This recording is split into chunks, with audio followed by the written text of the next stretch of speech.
राणा सांगा जीवनी लड़ाई मृत्यु रोचक तथ्य। राणा सांगा जीवनी। राणा सांगा, जिनका पूरा नाम महाराणा संग्राम सिंह था, एक प्रसिद्ध राजपूत योद्धा और 16वीं शताब्दी के भारत में मेवाड़ के शासक थे। उन्हें मुगल सम्राट बाबर के खिलाफ उनकी बहादुरी और प्रतिरोध के लिए मनाया जाता है और उन्हें इतिहास के सबसे महान राजपूत योद्धाओं में से एक माना जाता है। इस लेख में हमने राणा सांगा की पूरी जीवनी, राणा सांगा की लड़ाई और युद्ध, रोचक तथ्य और बहुत कुछ शामिल किया है। आइए सीधे गोता लगाएं। राणा सांगा कौन थे? राणा सांगा, जिनका पूरा नाम महाराणा संग्राम सिंह था, 16वीं शताब्दी के दौरान भारत के राजस्थान में मेवाड़ क्षेत्र के एक प्रमुख राजपूत योद्धा और शासक थे। उन्हें विदेशी आक्रमणों, विशेषकर मुगल सम्राट बाबर के खिलाफ उनकी वीरता और प्रतिरोध के लिए जाना जाता है। राणा सांगा को इतिहास के सबसे महान राजपूत योद्धाओं में से एक के रूप में जाना जाता है। राणा सांगा का जन्म और प्रारंभिक बचपन। रेंस सांगा का जन्म वर्ष 1482 के आसपास मेवाड़, राजस्थान, भारत में हुआ था। उनका प्रारंभिक पालन पोषण राजपूतों के सिसोदिया राजवंश के शाही माहौल में हुआ होगा, क्योंकि वे शाही परिवार से थे। दुर्भाग्य से उनके प्रारंभिक बचपन और पालन पोषण के बारे में विशेष जानकारी सीमित है, क्योंकि उस अवधि के ऐतिहासिक अभिलेखों में अक्सर ऐसे विस्तृत विवरणों का अभाव होता है। राणा सांगा के जन्म और प्रारंभिक बचपन का विवरण ऐतिहासिक अभिलेखों में व्यापक रूप से दर्ज नहीं है। राणा सांगा परिवार वृक्ष। राणा सांगा का वंश वृक्ष उन जटिल रिश्तों और विवाहों के कारण काफी व्यापक है जो उनके समय में राजपूत राज परिवार के बीच आम थे। राणा सांगा के वंश वृक्ष का संक्षिप्त विवरण निम्नलिखित है। राणा सांगा महाराणा संग्राम सिंह। पत्नियां, उनकी कई पत्नियां थीं, लेकिन विशिष्ट नाम सार्वभौमिक रूप से प्रलेखित नहीं हैं। पुत्र, उनके पुत्रों में रतन सिंह द्वितीय एक उल्लेखनीय व्यक्ति हैं। पोता, इतिहास के सबसे प्रसिद्ध राजपूत योद्धाओं में से एक राणा प्रताप, महाराणा प्रताप रतन सिंह द्वितीय के पुत्र थे। प्रपौत्र, राणा प्रताप के कई पुत्र थे, जिनमें अमर सिंह प्रथम और कुंवर दुर्जन सिंह शामिल थे। राणा सांगा की पृष्ठभूमि एवं यात्रा। 1508 ही में राणा रायमल एक लड़ाई में मारे गए। संग्राम सिंह उनके उत्तराधिकारी के रूप में राणा सांगा की उपाधि के साथ मेवाड़ के स्वामी बने। उसने अपना साम्राज्य स्थापित किया और अपने स्तर को बढ़ाने के लिए कुछ क्षेत्रों पर विजय प्राप्त की। राणा सांगा ने कई राजपूत सरदारों को अपने प्रभाव में लाया और मुस्लिम शासकों के खिलाफ एक शानदार राजपूत गठबंधन बनाया। 1517 में राणा सांगा ने खतौली के संघर्ष में इब्राहिम लोदी को विनाशकारी क्षति पहुंचाई। इसने उन्हें उत्तर भारत में सबसे प्रभावशाली हिंदू स्वामी के रूप में स्थापित किया। इसके बावजूद 1526 में बाबर ने इब्राहिम लोदी को कुचल दिया और भारत में मुगल शासन स्थापित किया। राणा सांगा ने बाबर के विकास का परीक्षण किया और 1527 में खानवा की झड़प में उसके खिलाफ लड़ाई लड़ी। बड़ी सशस्त्र सेना होने के बावजूद बाबर की प्रचलित सेनापति और काले पाउडर हथियारों के उपयोग के कारण सांगा को हार का सामना करना पड़ा। लेकिन सांगा ने हार मानने से इनकार कर दिया। उसने अपनी सेना को फिर से संगठित किया और मुगलों से अपने कुछ खोए हुए क्षेत्र वापस पा लिए। शेरशाह सूरी से पराजित होने पर उसने हुमायूं को भी आश्रय दिया था। लेकिन 1528 में राणा सांगा की मृत्यु हो गई। कथित तौर पर मुगलों के साथ मिलकर उनके ही सरदारों ने उन्हें जहर दे दिया था। उनकी मृत्यु के साथ मुगलों के खिलाफ शक्तिशाली राजपूत प्रतिरोध ध्वस्त हो गया। लेकिन बढ़ती मुगल शक्ति के सामने राणा सांगा की बहादुरी और युद्ध कौशल महान बने रहे। राणा सांगा का उदय। राणा सांगा का जन्म 1482 में सिसोदिया राजपूतों द्वारा शासित मेवाड़ क्षेत्र में संग्राम सिंह के रूप में हुआ था। वह राणा रायमल की संतान थे। राणा सांगा एक युवा लड़के थे जब वे सेना में गए और युद्ध के मैदान के लिए कौशल सीखा। उन्होंने जल्द ही एक क्रूर और प्रतिभाशाली सेनानी के रूप में ख्याति प्राप्त कर ली। 1508 ही में अपने पिता राणा रायमल की मृत्यु के बाद संग्राम सिंह मेवाड़ में राणा सांगा के नाम से ऊंचे स्थान पर पहुंचे। राजनीतिक युद्धाभ्यास और सैन्य जीत के माध्यम से राणा सांगा ने जल्द ही खुद को मेवाड़ के शासक के रूप में स्थापित कर लिया।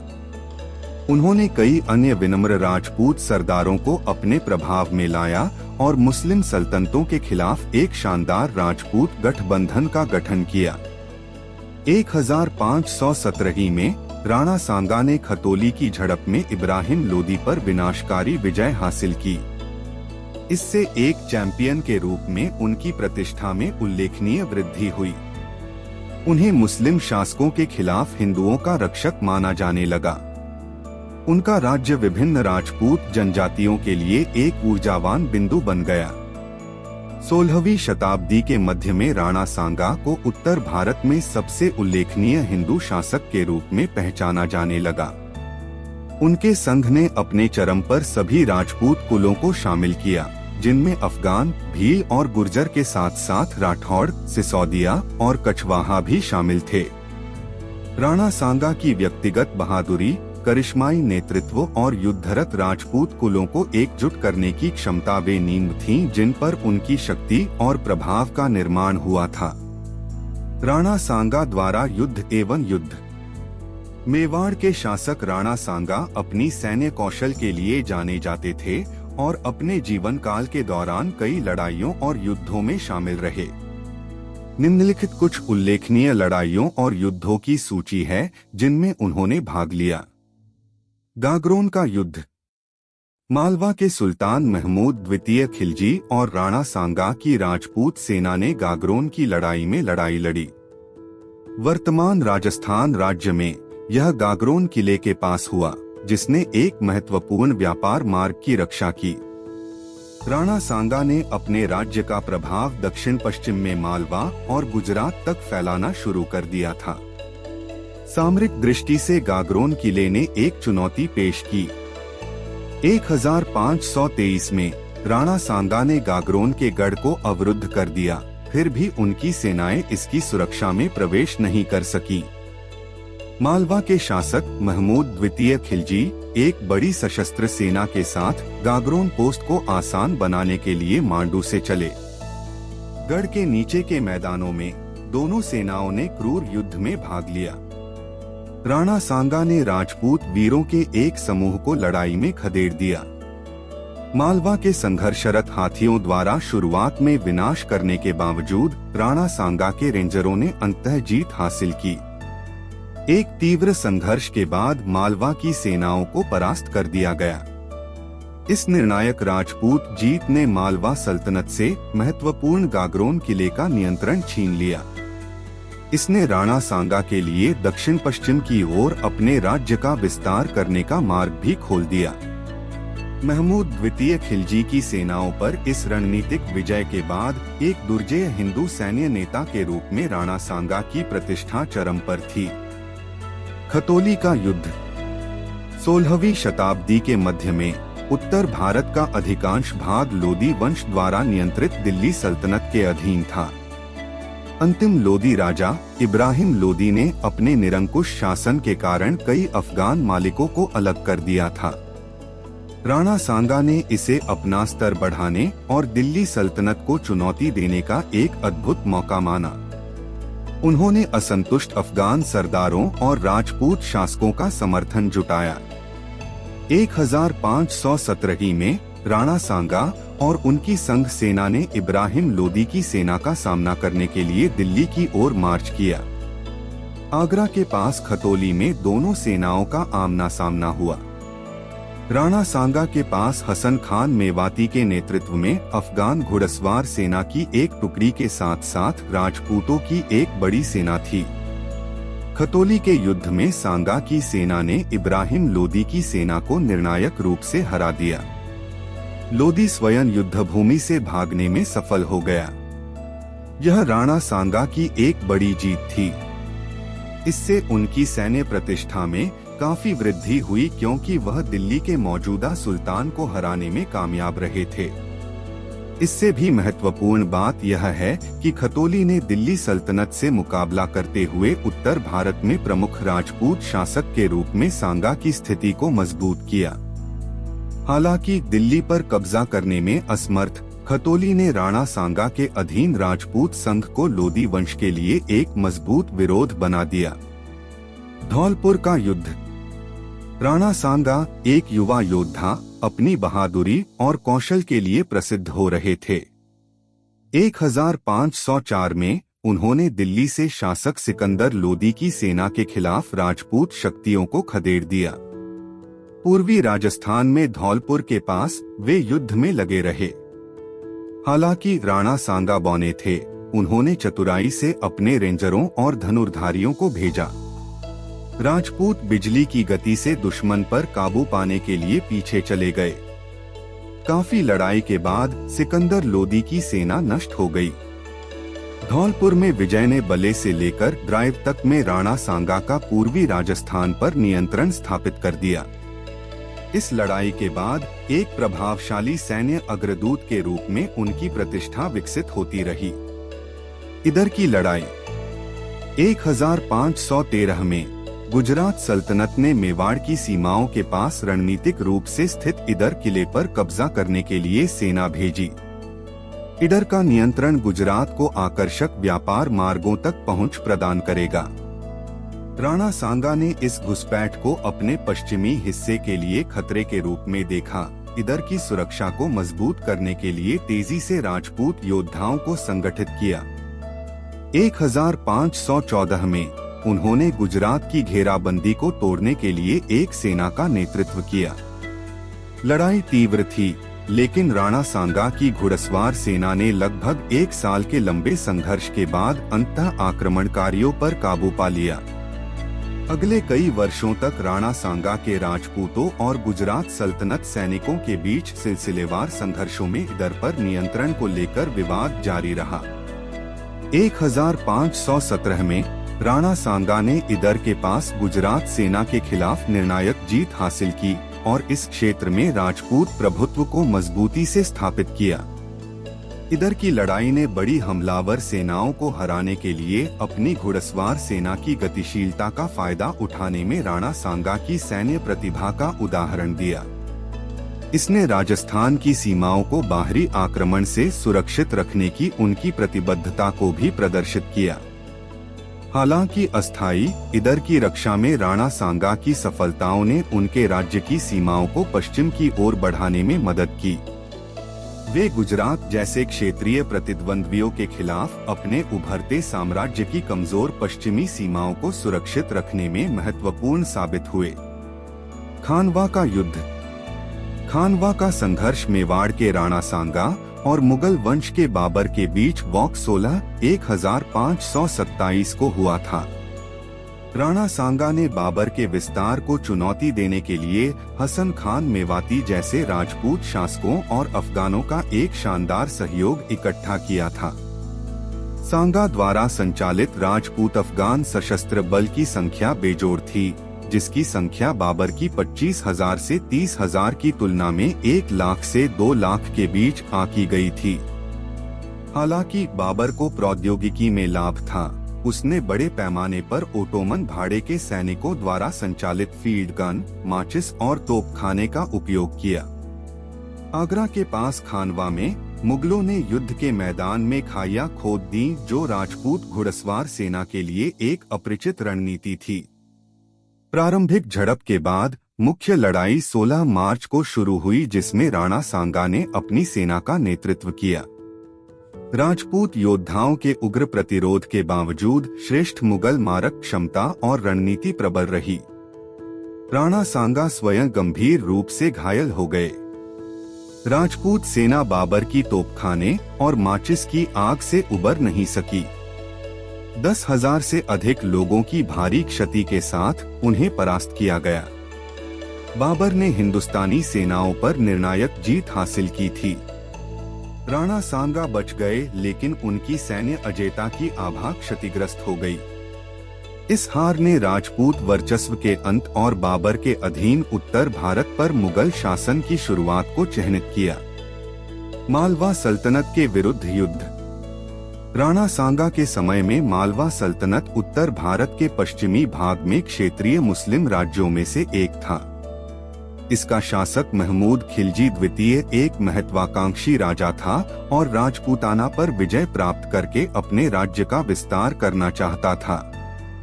इसने उन्हें राणा सांगा के साथ संघर्ष में ला दिया, जो मालवा को अपने डोमेन के लिए खतरे के रूप में देखते थे। धर्मतपुर की लड़ाई में राणा सांगा ने महमूद खिलजी को करारी हार दी, जो अपमानित होकर भाग गया। सांगा की सेना ने पराजित मालवा सेना का पीछा किया और रास्ते में कस्बों और गांवों को लूटा। वे मालवा सल्तनत की राजधानी मांडू तक गए। हालांकि मांडू ने घेराबंदी तो झेल ली, लेकिन सांगा की जीत ने मालवा की शक्ति को तोड़ दिया। इससे लंबे समय तक राजपूतों के लिए कोई खतरा पैदा नहीं हुआ। इन लड़ाइयों ने राणा सांगा की श्रेष्ठ सेनापतिता को प्रदर्शित किया, क्योंकि उन्होंने मालवा की विस्तारवादी महत्वाकांक्षाओं के खिलाफ अपने डोमेन की सफलतापूर्वक रक्षा की। गुजरात सल्तनत के विरुद्ध युद्ध।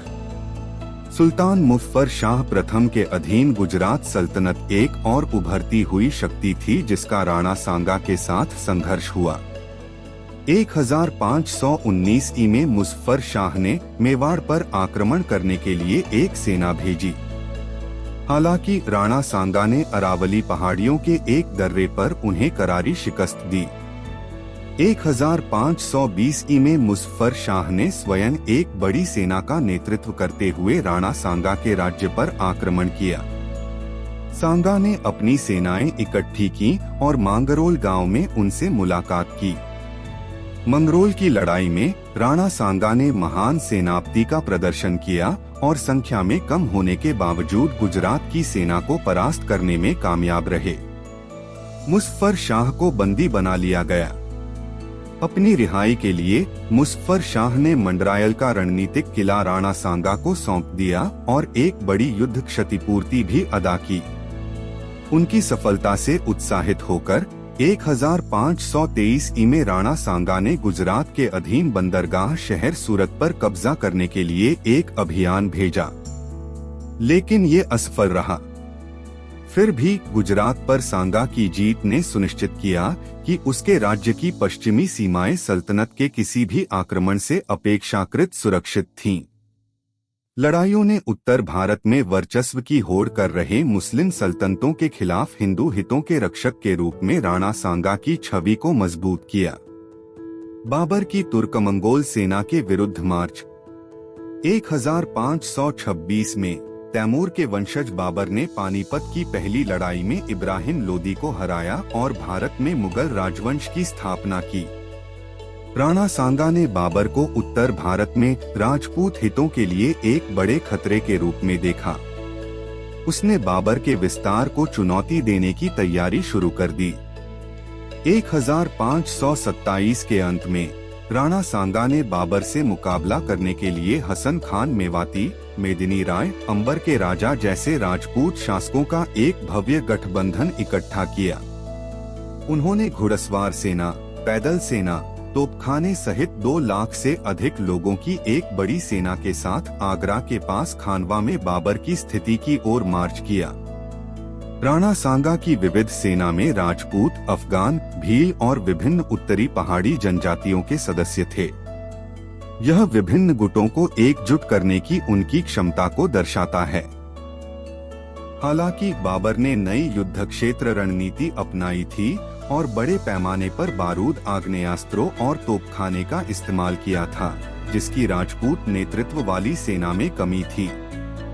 मार्च 1527 में खानवा में दोनों सेनाओं के बीच भयंकर युद्ध हुआ। घायल होने के बावजूद राणा सांगा ने स्वयं आगे बढ़कर नेतृत्व किया, लेकिन बाबर की बेहतर रणनीति और तकनीक प्रबल रही। राणा सांगा गंभीर रूप से घायल हो गए और उन्हें हारकर युद्ध के मैदान से पीछे हटना पड़ा। यद्यपि राणा सांगा का मुगल विरोधी भव्य गठबंधन विफल रहा, लेकिन इतने बड़े गठबंधन को एकजुट करने और बाबर से सीधे मुकाबला करने की उनकी क्षमता ने एक दुर्जय सैन्य नेता के रूप में उनके कद को मजबूत किया। राणा सांगा का गुजरात पर आक्रमण। राजस्थान में अपना नियंत्रण मजबूत करने के बाद राणा सांगा ने 1519 में समृद्ध गुजरात तक अपने राज्य की पहुंच बढ़ाने पर ध्यान केंद्रित किया। उन्होंने एक दुर्जय राजपूत सेना का नेतृत्व किया जिसने अहमदाबाद, चंपानेर और महमूदाबाद जैसे प्रमुख शहरों को लूटा। राणा सांगा की सेना ने गुजरात के समृद्ध व्यापार से जमा हुए खजाने वाले हिंदू मंदिरों को लूट लिया और व्यापारियों से कर वसूला। हालांकि अभियान का इरादा स्थायी विजय के बजाय लूट का प्रतीत होता है। गुजरात में कई महीनों तक लूटपाट करने के बाद लूटी गई संपत्ति से लदे राणा सांगा ने अपनी सेना वापस राजस्थान वापस ले ली। हालांकि गुजरात को अपने डोमेन में शामिल करने में असमर्थ राणा सांगा के आक्रमण ने 16वीं शताब्दी की शुरुआत में भारत में राजपूत सेनाओं की मार्शल वर्चस्व और पहुंच का प्रदर्शन किया। इसने उत्तर भारत की सल्तनतों के दिलों में डर पैदा कर दिया और राणा सांगा के नेतृत्व में राजस्थान के प्रमुख हिंदू सैन्य शक्ति के रूप में उभरने की शुरुआत की। अविश्वसनीय रूप से कठिन रेगिस्तानी परिस्थितियों में चलाए गए इस साहसिक अभियान की सफलता ने राणा सांगा की हिंदू राष्ट्रवादी के रूप में प्रतिष्ठा को मजबूत किया। राणा सांगा के भव्य आक्रमण के दौरान गुजरात के शहरों से लूटी गई पौराणिक धन की कहानियां पीढ़ियों तक भय पैदा करती रहीं। क्षेत्रीय विजय से अधिक यह गुजरात के मुस्लिम शासकों के मानस पर एक आघात और राजपूतों के लिए गर्व का क्षण था। मुगलों के विरुद्ध युद्ध। 1526 में बाबर द्वारा दिल्ली पर कब्जा करने के बाद राणा सांगा भारत में मुगलों के विस्तार के खिलाफ प्रमुख हिंदू प्रतिद्वंद्वी के रूप में उभरे। शुरुआती संघर्षों में राणा सांगा का राजपूत संघ बाबर की कुछ टुकड़ियों पर हावी रहा, जिसमें 1527 में खतौली की लड़ाई भी शामिल थी। हालांकि बाबर की बेहतर तोपखाने, घुड़सवार सेना और संख्या ने अंतः स्थिति बदल दी। मार्च 1527 में खानवा की निर्णायक लड़ाई में बाबर ने कड़े मुकाबले के बाद राणा सांगा की सेना को बड़ी हार दी। राणा सांगा खानवा से घायल होकर भाग निकले, लेकिन उन्होंने झुकने से इनकार कर दिया। उन्होंने चित्तौड़ से राजपूत प्रतिरोध का आयोजन जारी रखा। मई 1527 में बाबर ने 4 महीने की भीषण घेराबंदी के बाद आखिरकार दुर्जय चित्तौड़ किले पर कब्जा कर लिया। पकड़े गए और गंभीर रूप से घायल साहसी राणा सांगा की कुछ ही दिनों बाद मृत्यु हो गई, जिससे संगठित राजपूत विरोध समाप्त हो गया। राजपूतों द्वारा अपने क्षेत्र की जोशीली रक्षा के बावजूद बाबर ने राणा सांगा के संघ को हरा दिया था। मुगल सत्ता अब उत्तर भारत पर हावी हो गई। राणा सांगा बनाम बाबर। 1526 में पानीपत में इब्राहिम लोदी को हराने के बाद बाबर ने दिल्ली और आगरा क्षेत्रों पर अपना नियंत्रण मजबूत करने पर ध्यान केंद्रित किया। मौका देखकर राणा सांगा ने 1527 की शुरुआत में बयाना के रणनीतिक किले पर दोबारा कब्जा करने के लिए रायसेन के अपने सेनापति सिल्हादी को भेजा। सिल्हादी ने अपनी राजपूत सेना के साथ बयाना को घेर लिया और अब्दुल अजीज के नेतृत्व में मुगल सेना को फंसा लिया। जब बाबर को इसकी खबर मिली तो उसने तुरंत बयाना को राहत देने के लिए उस्ताद अली और अन्य लोगों के नेतृत्व में एक मुगल सेना भेजी। बनाया में बनास नदी पार करते समय सिल्हादी की राजपूत सेना ने मुगलों को रोक लिया। इसके बाद हुई लड़ाई में राजपूतों ने मुगल सेना को पूरी तरह से हरा दिया। इस युद्ध में उनके कमांडर उस्ताद अली सहित 1000 मुगल सैनिक मारे गए, जिसे बानाया की लड़ाई के नाम से जाना जाता है। यह राणा सांगा के अधीन राजपूतों के हाथों बाबर के मुगलों की पहली बड़ी हार थी। हालांकि बानाया एक अल्पकालिक जीत थी, क्योंकि बयाना पर जल्द ही मुगलों ने पुनः कब्जा कर लिया था। लेकिन इसने राजपूत योद्धाओं के खिलाफ मुगल सेना की कमजोरी को दर्शाया। बानाया की लड़ाई ने प्रदर्शित किया कि बाबर के अधीन मुगल दिल्ली और आगरा पर कब्जा करने के बावजूद ठोस राजपूत चुनौती के खिलाफ अभी भी कमजोर थे। राणा सांगा की मृत्यु और उत्तराधिकार। बाबर की मुगल सेना के खिलाफ भीषण युद्ध के दौरान राणा सांगा को गंभीर चोटें आईं। अपनी कमजोर स्थिति के बावजूद वह राजपूत शासित भूमि में मुगल विस्तार का विरोध करने के लिए दृढ़ संकल्पित रहे। 1527 में बाबर ने एक शक्तिशाली सेना के साथ आक्रमण किया। यद्यपि राणा सांगा व्यक्तिगत रूप से अपने योद्धाओं का नेतृत्व करने के लिए बहुत बीमार थे, फिर भी राणा सांगा ने सैनिकों द्वारा उठाए गए कूड़े से सैन्य रणनीति का निर्देशन किया। खानवा में दोनों सेनाओं के बीच चरम युद्ध हुआ। बहुत अधिक संख्या में राणा सांगा सहित कई राजपूत लड़ाके मारे गए।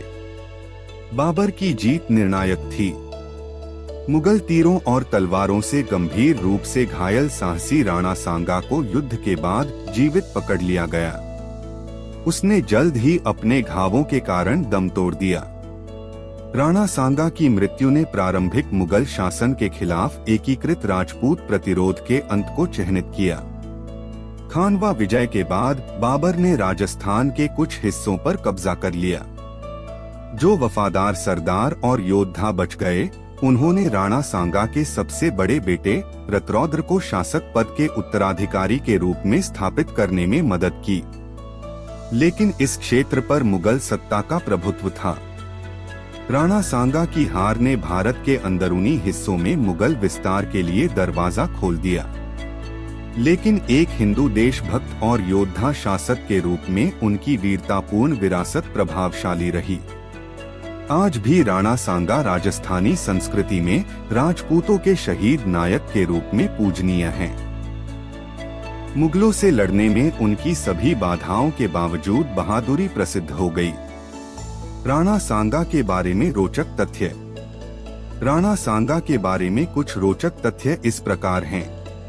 साहसी राजपूत योद्धा राणा सांगा को इतिहास के सबसे बहादुर राजपूत योद्धाओं में से एक के रूप में मनाया जाता है। युद्ध में उनकी निडरता और अपने राज्य की रक्षा के लिए अटूट दृढ़ संकल्प पौराणिक हैं।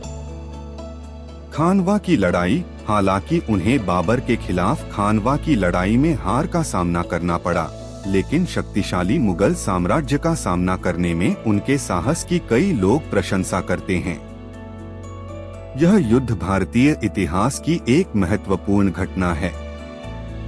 लचीलापन। युद्धों में गंभीर चोटें लगने के बावजूद राणा सांगा ने सामने से अपनी सेना का नेतृत्व करना जारी रखा। अपने राज्य के प्रति उनका लचीलापन और समर्पण उल्लेखनीय था।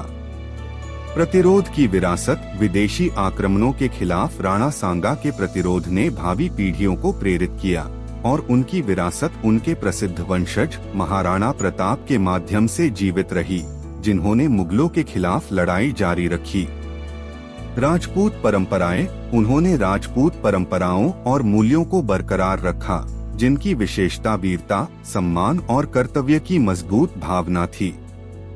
जटिल वैवाहिक संबंध। अपने समय के कई राजपूत शासकों की तरह राणा सांगा की कई पत्नियां थीं और उनके वैवाहिक संबंध जटिल थे, जो उस युग की राजनीतिक जटिलताओं को दर्शाते थे।